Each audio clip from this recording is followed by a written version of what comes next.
Rangkuman informasi pilihan dari berbagai kabupaten dan kota di Jawa Timur segera hadir dalam Buletin Jawa Timur. Buletin Jawa Timur.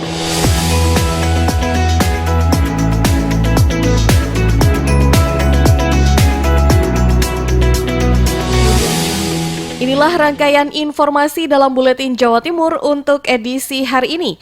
Saya Lydia Murniati, segera kita simak informasi selengkapnya. Informasi yang pertama dari Suara Madiun ada Ben Chandra yang menginformasikan manfaatkan limbah AC SDN 2 Kanigoro ciptakan air pendekar. Dianggap tidak berguna bahkan lebih sering dibuang begitu saja, air limbah dari pendingin ruangan atau yang lebih akrab disebut air AC ini ternyata memiliki banyak manfaat, seperti yang terlihat di SDN 02 Kanigoro, Kota Madiun. Di tangan para siswa-siswinya, air limbah dari pendingin ruangan tersebut dimanfaatkan sebagai pendingin radiator kendaraan. Air limbah tersebut diberi label dengan nama air pendekar. Selain itu, cairan limbah yang sudah melalui proses penyaringan itu juga sudah dipasarkan di salah satu bengkel di Kota Madiun. Mulyono, Kepala Sekolah SDN 02 Kanigoro Kota Madiun menuturkan, pemanfaatan limbah air AC ini ditujukan untuk mengedukasi para siswanya dalam menggali dan mengolah potensi limbah di lingkungan sekitarnya agar bisa kembali menjadi bahan yang bermanfaat. Tidak hanya itu, pihaknya juga mengaku menjual produk air pendekar ini seharga Rp5.000 per botolnya. Mulyono berharap produk air pendekar ini menjadi produk bersama bukan hanya dari para guru dan siswa saja, tetapi juga para wali murid SDN 02 Kanigoro Kota Madiun. Sehingga ke depan, produk itu lebih dikenal oleh masyarakat luas. Ben Chandra, Radio Suara Madiun. Sambut RPJMD baru BKD Kota Blitar gelar diklat penyusunan rencana strategis. Selengkapnya bersama Surya Muhammad, Mahardika FM Blitar. Hari Senin, tanggal 23 November 2020, Badan Kepegawaian Daerah atau BKD Kota Blitar menggelar diklat penyusunan rencana strategis atau Renstra di Ballroom Hotel Grand Mansion Kota Blitar. Kegiatan ini diikuti oleh seluruh perwakilan organisasi perangkat daerah atau OPD Kota Blitar. Asisten Administrasi Umum BKD Kota Blitar, Insinyur Jatmiko Budi Santoso mengatakan, diklat penyusunan Renstra pemerintah Kota Blitar ini diadakan untuk mempersiapkan pengisian dari substansi rencana pembangunan jangka menengah daerah atau RPJMD Kota Blitar. Secara teknis, diklat penyusunan Renstra ini didampingi oleh Badan Pengembangan Sumber Daya Manusia atau BPSDM Kementerian Dalam Negeri. Saya rasa teknis dari narasumber dari BPSDM Kementerian Dalam Negeri itu mendampingi teman-teman di OPD. Jatmiko juga menambahkan bahwasanya saat ini pemerintah Kota Blitar sedang dalam proses penyusunan rancangan teokratik RPJMD, di mana saat terpilihnya kepala daerah nanti penyusunannya akan disesuaikan dengan visi dan misi dari kepala daerah terpilih. Kegiatan ini akan berlanjut selama 5 hari ke depan, yakni mulai tanggal 23 hingga 27 November mendatang.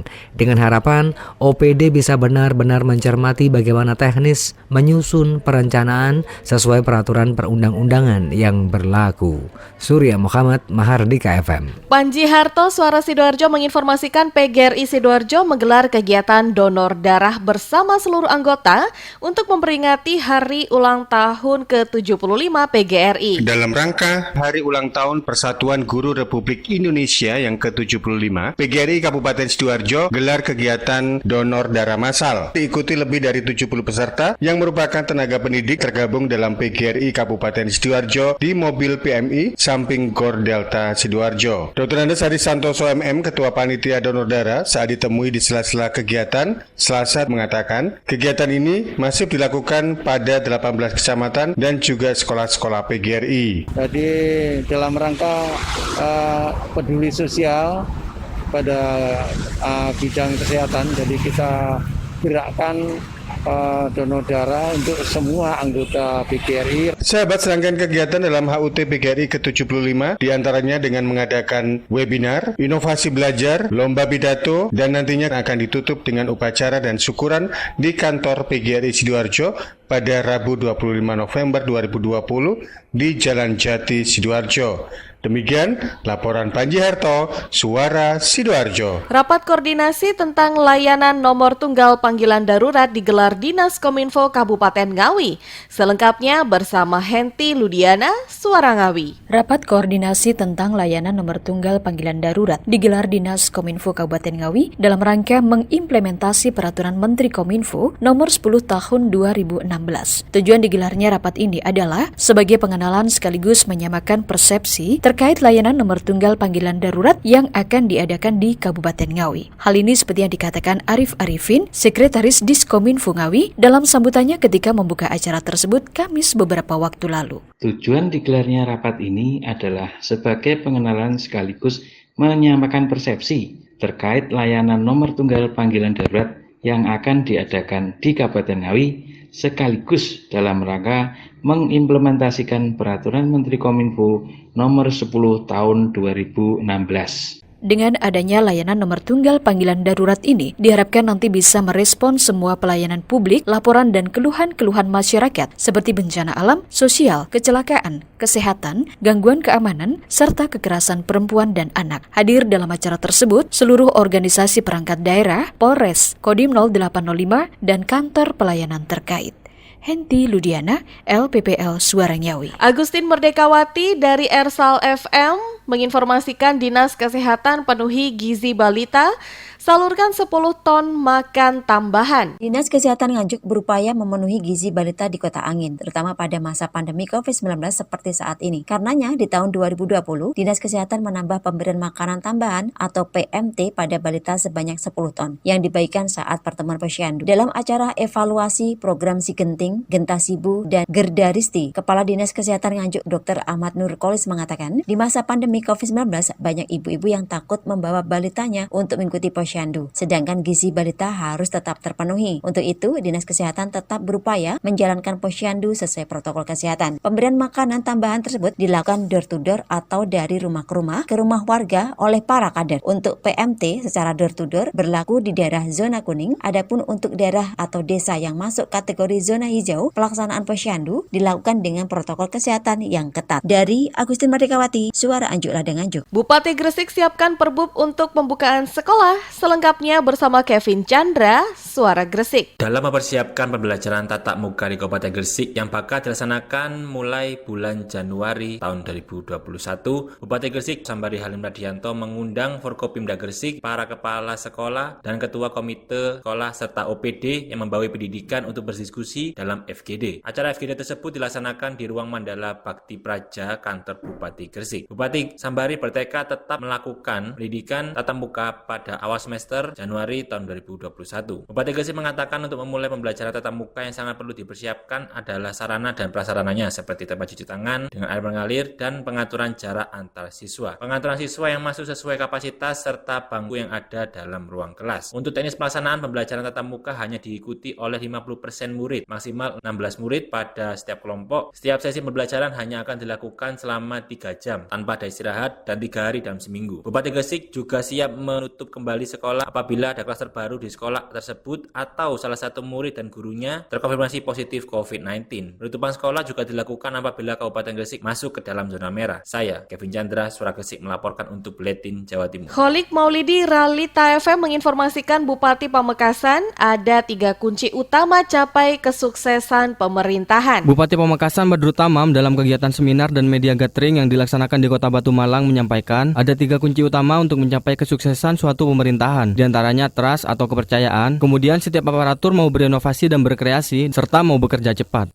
Orang nomor 1 di Bumi Gerbang Salam ini mengatakan kepercayaan sangat dibutuhkan, baik setiap instansi pemerintahan maupun non-pemerintahan. Sebab jika dalam struktural telah terbangun kepercayaan antara pimpinan dan aparatur, maka dalam komunikasi dan pengkoordinasian dalam setiap program yang akan dijalankan dapat terrealisasi dengan maksimal.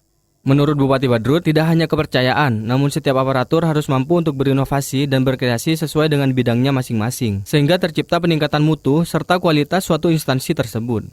Bupati Badrut menjelaskan, setelah 2 poin penting itu, selanjutnya cara merealisasikannya harus dengan cara yang cepat dan akurat. Ia menambahkan, tidak akan ada perubahan besar jika dalam pribadi masing-masing tidak mau melakukan perubahan dengan lompatan-lompatan besar dan percepatan yang melibatkan teknologi di dalamnya, sehingga menghasilkan kemajuan dalam suatu pemerintahan. Trust itu menjadi bagian dari kunci utama sukses tidaknya. Baru kemudian yang kedua mau berinovasi, berkreasi. Yang ketiga mau bekerja cepat. Kenapa kerja cepat ini menjadi bagian dari syarat utama dan dari 3 syarat yang harus dimiliki oleh masing-masing orang? Karena sekarang eranya era cepat. Tidak ada perubahan besar yang bisa dilakukan oleh kita tanpa kita mau melakukan lompatan-lompatan besar. Bahkan sekarang ini bukan hanya bergerak cepat, tapi melakukan lompatan. Sekarang sudah bukan hanya melakukan lompatan, tetapi juga melakukan percepatan melalui beberapa model pendekatan yang melibatkan teknologi di dalamnya untuk bisa menuju kemajuan.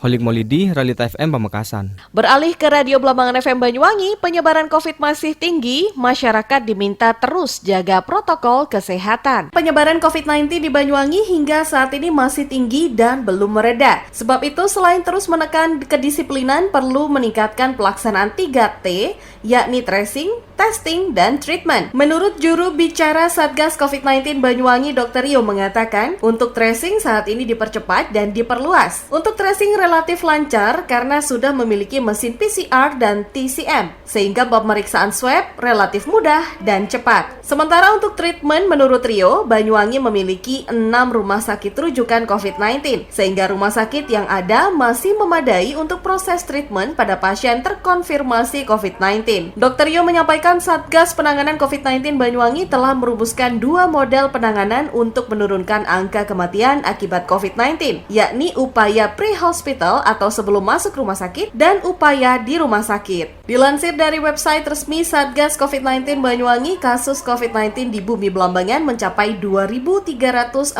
orang, di mana 1.908 orang dinyatakan sembuh dan 144 orang masih menjalani perawatan. Sedangkan kasus kematian mencapai 190 orang. Ditarget selesai seminggu, surat suara Pilbub Blitar 2020 mulai proses sortir dan lipat. Selengkapnya bersama Ninda Alivia, Persada FM. Logistik Pilbub Blitar tahun 2020 berupa surat suara sudah tiba, sehingga dilakukan proses selanjutnya yaitu sortir dan pelipatan mulai hari Senin 23 November 2020. Komisioner KPU Kabupaten Blitar Divisi Teknis dan Penyelenggaraan Nikmatus Solikah mengatakan, sortir dan lipat suara ditargetkan rampung selama 1 minggu, sebab jumlahnya tidak banyak, hanya sekitar 1 juta lembar. Nikmatus menjelaskan untuk petugas sortir dan lipat sifatnya sewa kelola, artinya KPU Kabupaten Blitar bisa memperkerjakan pihak lain. Hari pertama ada 15 kelompok yang melakukan sortir dan lipat, masing-masing kelompok ada 4 orang, artinya untuk hari pertama ada 60 orang yang melakukan proses sortir dan lipat. Itu kan sifatnya swakelola ya. Swakelola itu artinya KPU Kabupaten Blitar bisa mempekerjakan pihak lain terkait dengan tenaga yang melakukan proses sortir dan lipat surat suara. Kita rencanakan mulai hari Senin. Nikmatus menambahkan jumlah tenaga sortir dan lipat akan dievaluasi. Kalau sudah memenuhi target berarti tidak perlu penambahan, namun jika belum memenuhi target waktu yang ditentukan maka akan ditambah kembali. Dan di hari kedua kemungkinan jumlah petugasnya bisa berubah. Ninda Alivia, Radio Persada FM Blitar. Stebi Julionatan, Suara Kota Probolinggo menginformasikan angka COVID-19 semakin tinggi. Pemerintah Kota Probolinggo sepakat bikin keputusan bersama demi menyamakan sudut pandang antara 3 pilar di lingkungan kecamatan hingga kelurahan. Untuk menyikapi semakin tingginya angka COVID-19, Wali Kota Hadi Zainal Abidin menggelar audiensi bersama Forum Silaturahmi Kamtipmas Kota Probolinggo pada Senin sore di Aula Mapolres Probolinggo Kota. Audiensi yang diikuti oleh para camat, lurah, dan Babim Kamtipmas ini,